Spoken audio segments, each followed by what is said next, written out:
अब हम यहाँ पे आपके पेज नंबर 232 है ना, ये देखो 232 पे मेरे पास ये बुक है, तो उसमें 232 पे ये सिस्टम दिया हुआ है। तो मैं जस्ट आपको यहाँ पे कुछ समझाना चाहती हूँ, तो ये कैसे बना है। तो मैं इसको यहाँ पे एक्चुअली इसके आंसर्स यहाँ पे दिए हुए हैं, but I don't want that answers to be there.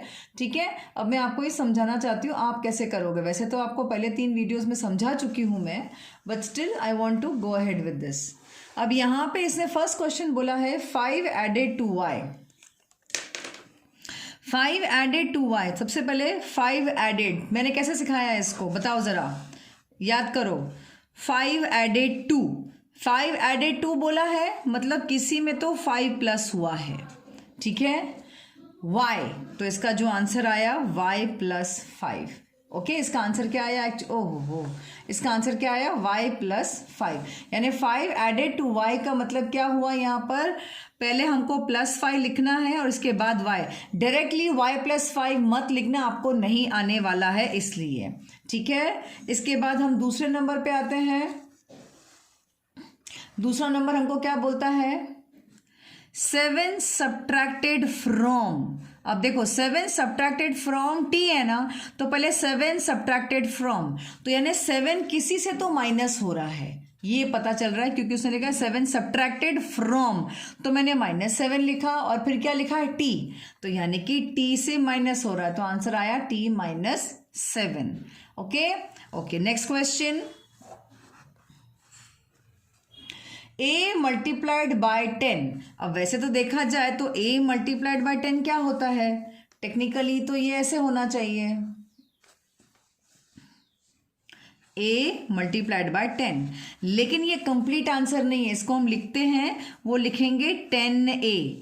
10 इसका मतलब है कि 10a से मल्टीप्लाई हुआ है। आपको डायरेक्ट आंसर 10a नहीं लिखना है, पहले आप a मल्टीप्लाई बाय 10 लिखोगे, इसके बाद उसको 10a करोगे, ये सही तरीका है। और अगर कोई बच्चे इसको a10 लिखते हैं, आप बोलोगे मिस a मल्टीप्लाई बाय 10 तो a10 भी तो लिख सकते हैं, बात सही है आपकी, क्योंकि जैसे मैंने आपको हमेशा सिखाया है 3 मल्टीप्लाई बाय अगर मैं 4 करती हूँ तो भी आंसर 12 आता है, 4 मल्टीप्लाई बाय 3 करती हूँ तो भी आंसर 12 आता है। लेकिन ये मैथ्स में, इसमें अलजेब्रा में लिखने का जो तरीका है, आप उसको a10 करके नहीं लिख सकते हो, आपको 10a ही लिखना पड़ेगा। Is that clear? तो इसको आप जाने दीजिए। तो ये सही तरीका है लिखने का, ये सही तरीका नहीं है लिखने का। आई hope this is very clear. तो ये मत लिखना, पहले आप ऐसे करके फिर बाद में 10a करके लिखना, ठीक है। उसके बाद आते हैं हम नेक्स्ट क्वेश्चन में आते हैं, x is divided by 3। x divided by 3 यानी कि x को डिवाइड किया गया है, डिवाइडेड बाय x इज, देखो x इज, हम ऐसे भी लिख सकते हैं वैसे, चलो रुको, x इज डिवाइडेड बाय 3 हम ऐसे भी लिख सकते हैं, ठीक है। और एक दूसरा मेथड आता है इसमें x/3, ये दोनों राइट है, बट टेक्निकली हमें ऐसा लिखना चाहिए। जब यहाँ पर ये अलजेब्रा की बात होती है तो हमको ऐसे नहीं लिखना चाहिए, हमको ऐसे लिखना चाहिए, ठीक है। बात समझ में आ गई? ओके, नेक्स्ट क्वेश्चन है q मल्टीप्लाइड बाय -5। तो पहले q मल्टीप्लाइड बाय, तो q को मल्टीप्लाई किया गया है, multiplied by what, q is multiplied by -5। तो पहले तो आप ऐसे लिखोगे, अब -5 के बाद तो -5 into Q will give you -5q। Okay, -5q will be the answer. Next question,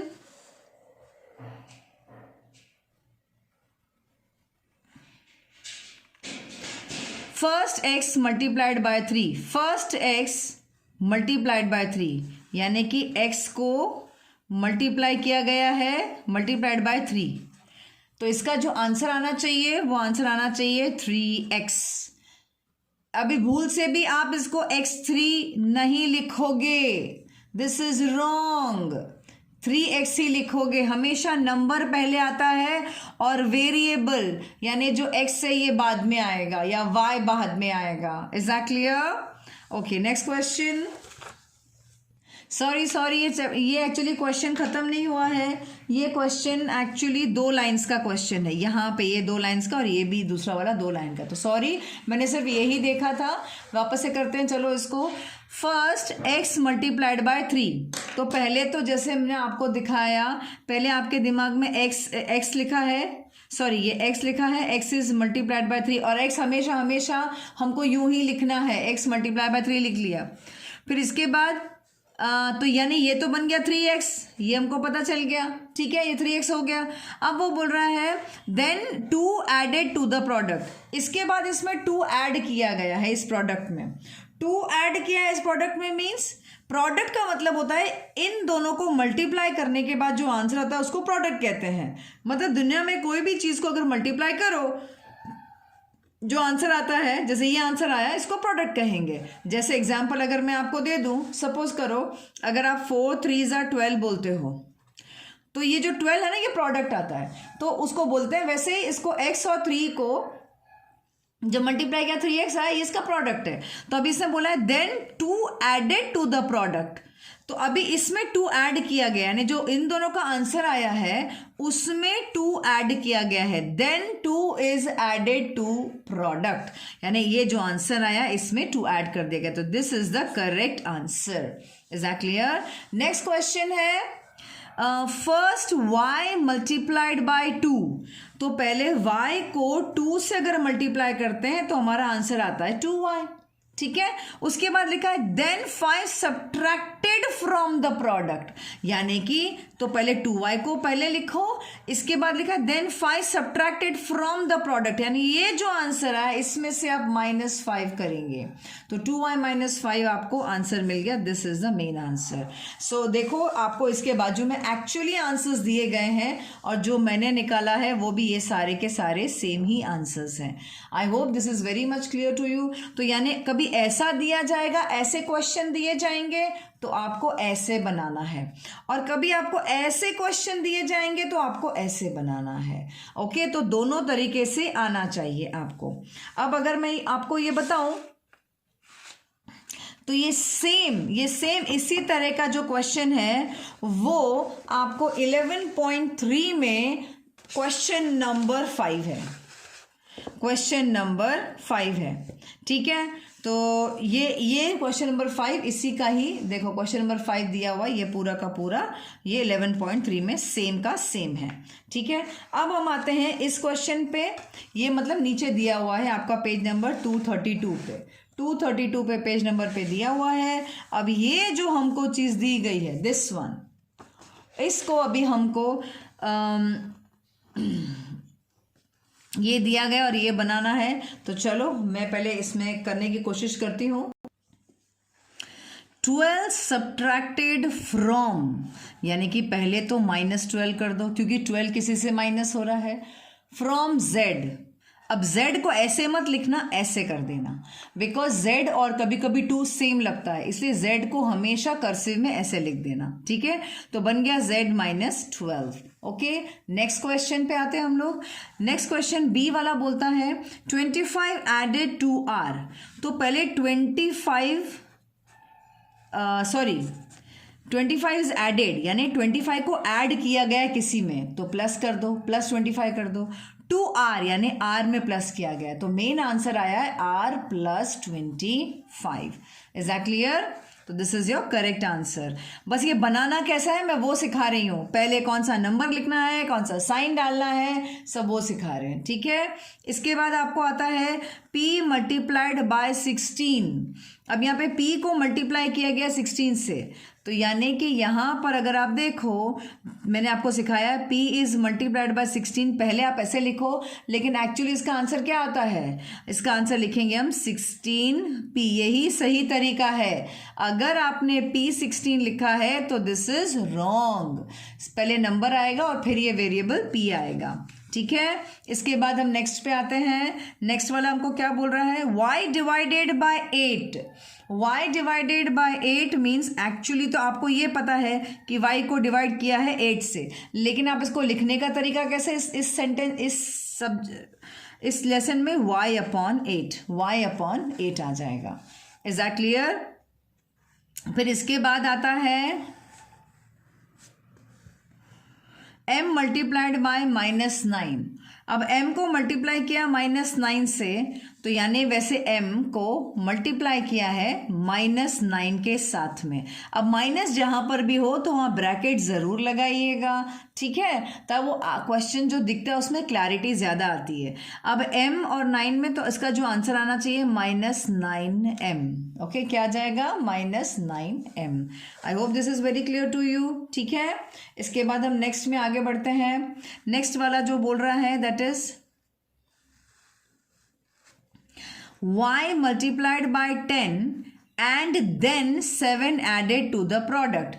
तो पहले हम सिर्फ इतना ही करेंगे, y multiplied by 10। तो y को अगर हमने 10 से मल्टीप्लाई किया तो हमारा जो आंसर आया है 10y आया, ठीक है, इतना समझ में आ गया। लेकिन खत्म नहीं हुआ, and then 7 added to the product, यानी इसमें जो आंसर आया है, जो प्रोडक्ट आया है उसमें 7 ऐड करना है। तो बस 10y प्लस 7।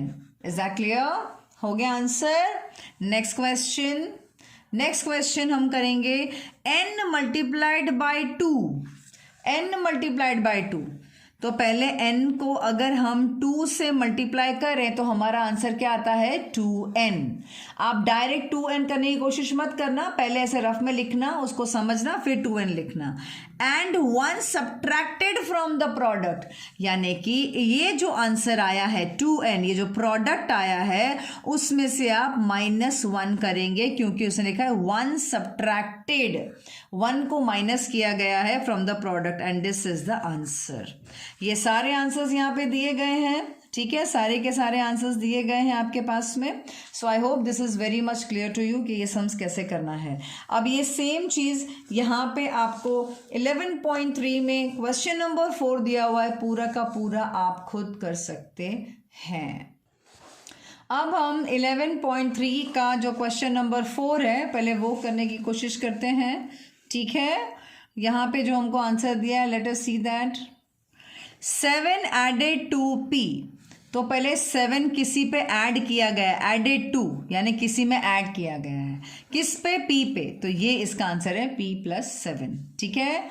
नेक्स्ट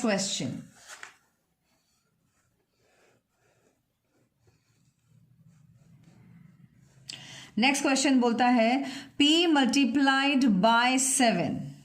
तो p मल्टीप्लाइड बाय 7 का मतलब है पहले p को मल्टीप्लाई किया गया है 7 के साथ, लेकिन हम ऐसे नहीं लिखते हैं, हम इसको आंसर लिखते हैं 7p। पहले नंबर आएगा और बाद में ये वेरिएबल p आएगा, ठीक है। तो 7p is the actual answer. Next हम फिर आते हैं नेक्स्ट क्वेश्चन पे, 7 सब्ट्रैक्टेड फ्रॉम -n। तो 7 सब्ट्रैक्टेड फ्रॉम इतना बोल दिया है, तो पहले तो 7 को माइनस कर दो भाई। यहाँ पे कौन सा नंबर आएगा, फ्रॉम -m, तो -m को ब्रैकेट में डाल दो इस तरह से, ओके। तो -m - 7 answer is your answer. इसके बाद आता है -p डिवाइडेड बाय 5। अब वैसे तो आपको पता है कि आप ऐसे लिखोगे, -p को डिवाइड किया 5 से, आप ऐसे लिखोगे, लेकिन इस वाले मैथमेटिकल में आपको ऐसे लिखना पड़ेगा -p डिवाइडेड बाय 5। ये जो लाइन है वो डिवाइड का काम कर रही है, तो आप ऐसे आंसर लिखोगे इस वाले क्वेश्चन में, ठीक है। नेक्स्ट हम आते हैं यहाँ पे 7 सब्ट्रैक्टेड फ्रॉम p। तो यहाँ पे 7 सब्ट्रैक्टेड, तो 7 को सब्ट्रैक्ट किया गया फ्रॉम, कहाँ से सब्ट्रैक्ट किया गया, p से, तो p - 7, okay. Then number d वाला p divided by 7। p divided by 7 technically तो हम यूँ लिखते हैं, जनरली हम ऐसे बोलते हैं, लेकिन हमको ऐसा नहीं लिखना है, हमें लिखना है p/7। Is that clear? Answer ये आपका सही तरीका है लिखने का, क्योंकि आपको ये आंसर ही लिखना है, ठीक है। नेक्स्ट आते हैं हम लोग यहाँ पर -p मल्टीप्लाइड बाय 5। तो पहले -p को अगर हम 5 से मल्टीप्लाई करेंगे तो यूँ लिखेंगे, लेकिन इसका फाइनल आंसर क्या आएगा, इसका आंसर आएगा -5p। अब आप बोलोगे मिस ये तो माइनस तो p का है, 5 को क्यों दे दिया? ओके, जनरली आप जब कोई भी चीज़ मल्टीप्लाई करते हैं तो यहाँ पर जो जो साइन है उसके साथ साथ जाएगा ना, साथ साथ में होगा, है ना। तो तभी यहाँ पर माइनस पहले आ गया, तो p इंटू 5 तो 5p होता है और माइनस का माइनस, ठीक है। इसके बाद हम आते हैं नेक्स्ट क्वेश्चन में, और वो बोलता है हमको माइनस पी मल्टीप्लाइड, अच्छा ये हो गया, p मल्टीप्लाइड बाय -5। अच्छा p को -5 से मल्टीप्लाई किया तो भी आंसर क्या आता है 5p, साथ में p 5 5p और साथ में माइनस, यानी कि इन शॉर्ट अगर आप देखो तो -p हो तो भी -5p आया, -5 हो तो भी -5p आया, आंसर दोनों का सेम आया क्योंकि दैट इज मल्टीप्लिकेशन। ओके, बात समझ में आ गई।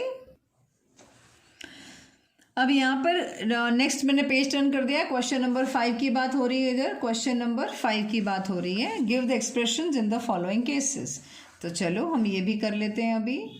सो now it is like 11 added to 2m, तो 11 एडेड टू यानी कि 11 किसी में ऐड हुआ है तो प्लस 11 कर दो पहले तो, इसके बाद 2m तो ये आ गया 2m, यानी कि 2m में प्लस हुआ है 11, तो यही सही आंसर है इसका। Okay, next question, 5 times y to which 3 is added। 5 times y, तो पहले 5 times y का मतलब है 5 मल्टीप्लाई बाय y, तो एक्चुअली इसका आंसर तो आ जाएगा 5y, ठीक है। टू विच 3 इज एडेड, अब इसमें 3 ऐड किया गया तो आप लिखोगे 5y प्लस 3, क्योंकि इसने बोला है टू विच मतलब इस पे 3 इज एडेड, तो हमने 3 को ऐड कर दिया, ठीक है।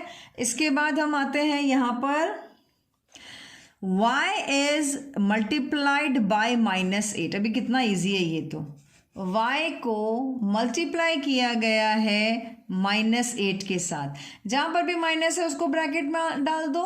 अब यहाँ पे y माइनस, तो हमारा इसका जो आंसर आएगा that will be -8y। I hope this is very much clear to you, right. Come on, अब हम और आगे बढ़ते हैं।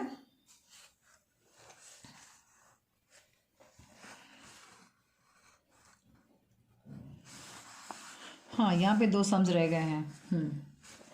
11 सब्ट्रैक्टेड फ्रॉम 2m, सबसे पहले 11 सब्ट्रैक्टेड, तो 11 क्या हुआ है, सब्ट्रैक्ट हुआ है तो माइनस हुआ है, किससे, फ्रॉम 2m, तो 2m में से माइनस हुआ, तो 2m माइनस 11, यानी कि ऐसे आंसर आएगा, this is the correct answer. Is that clear. इसके बाद जो दूसरा आंसर है दैट इज 5 times y, देखो 5 times y बोले तो आपके दिमाग में 5y बन जाना चाहिए। 5 times y एक्चुअली उसका मतलब क्या होता है पता है, उसका मतलब एक्चुअली होता है 5 मल्टीप्लाइड बाय y, लेकिन अभी हम इतना सम्स कर रहे हैं तो हमको दिमाग में बैठ जाना चाहिए भाई 5y होता है, 5 times y, from which 3 is subtracted. अब इसमें से फ्रॉम विच 3 इज सब्ट्रैक्टेड है, इसमें से 3 सब्ट्रैक्ट किया है, तो मेन जो आंसर आया है दैट इज 5y माइनस 3 आपका आंसर आया है। Okay, got it. चलो अब हम नेक्स्ट वाला सम करते हैं। अब नेक्स्ट वाले का लाइंस बड़े बड़े हैं, समझने वाली बात है। यहाँ पे हम आते हैं y इज मल्टीप्लाइड बाय -8, चलो y को मल्टीप्लाई करना है -8 के साथ में, तो यहाँ पे आंसर पहले क्या आ जाएगा वो निकालो, -8y आ गया, ठीक है। And then 5 is added to the result, यानी ये जो रिजल्ट आया है इसमें 5 ऐड कर दिया गया है, तो यानी कि +5, तो बेसिकली आपका आंसर यूं आएगा -8y + 5। Okay, got it. Next question, y is multiplied by 5, यानी कि y को 5 से मल्टीप्लाई किया गया है, तो जो आंसर आ रहा है दैट इज 5y, क्या आ जाएगा 5y। And then the result is subtracted from 16, अब जो ये रिजल्ट आया है ये सब्ट्रैक्ट किया गया फ्रॉम 16, फ्रॉम यानी कि इसको माइनस पहले 16 लिखा गया है, फिर इसको इस रिजल्ट को माइनस कर दिया गया है, तो and the result is subtracted from 16, यानी 16 में से माइनस किया गया था, 16 पहले लिखा फिर -5 किया गया। इज दैट क्लियर और नॉट? ये बहुत बहुत बहुत इंपॉर्टेंट है। Okay, next question. हाँ, ये वाला सारा हो गया, राइट, हो गया।